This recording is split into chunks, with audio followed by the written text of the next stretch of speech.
मनुष्य के जीवन में संतान का बहुत महत्व है। उस संतान के लिए वो कितने कष्ट सहता है, उसे पालता है, पोसता है, और यदि यही संतान उसके संताप का कारण बन जाए तो क्या ये उसका दोष है? अधिकतर ये दोष हमारे लालन पालन का होता है। बचपन में बालक के हट को मानकर हमें आनंद की अनुभूति अवश्य होती है, परंतु धीरे धीरे अपने बालक के हट को मानकर उसके हट के दास हो जाते हैं। एक हड्डी उद्दंड और असंस्कारी संतान उस सूखे वृक्ष के समान होती है कि यदि उसमें आग लग जाए तो वो सारे वन को भस्म कर डालती है। और स्मरण रहे, जब उसमें अग्नि लगती है तो वह सबसे पहले स्वयं के घर को ही भस्म करती है। इसलिए जब आवश्यकता हो तो अपनी संतान के हट का विरोध करें, उसे रोकें, क्योंकि समय रहते ऐसा ना किया गया तो भविष्य में इस समस्या के परिणाम गंभीर हो सकते हैं।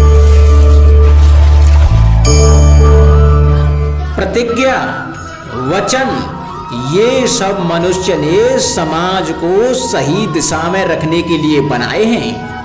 वो मनुष्य ही क्या जिसके जीवन में नियम ही ना हो, जिनका वो पालन ना करे, परंतु समय के साथ चलने के लिए नियमों को भी बदलना आवश्यक होता है, क्योंकि ये आज का समय ही तो है जो बीत जाने के बाद इतिहास बन जाएगा।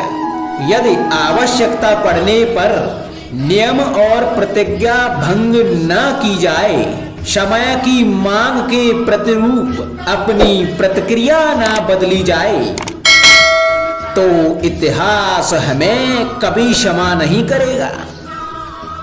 आवश्यकता पड़ने पर आपकी तोड़ी हुई एक प्रतिज्ञा, एक बंधन कभी कभी पूरे मानव इतिहास को बड़े विनाश से बचा सकता है।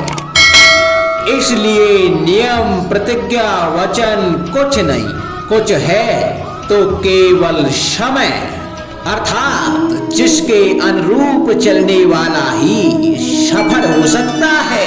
कभी किसी पंछी को घोंसले की नींव बनाते देखा है? अथक परिश्रम करके तिनका तिनका बिटोर के वो पंछी अपना घर बनाता है, अपनी संतान के लिए एक सुरक्षित घर बनाता है।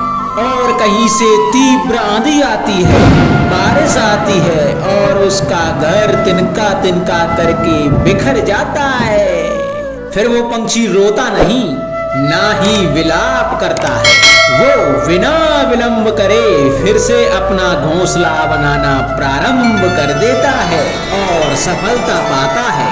फिर हम क्यों छोटी छोटी असफलता से भयभीत होकर परिश्रम करना छोड़ देते हैं? एक बात सदा स्मरण रखना, हर वृक्ष कुल्हाड़ी की एक मार से नीचे नहीं गिरता, हर चट्टान घन के एक प्रहार से नहीं टूटती। सफलता पाने के लिए अनावृत परिश्रम करना मात्र एक मार्ग है।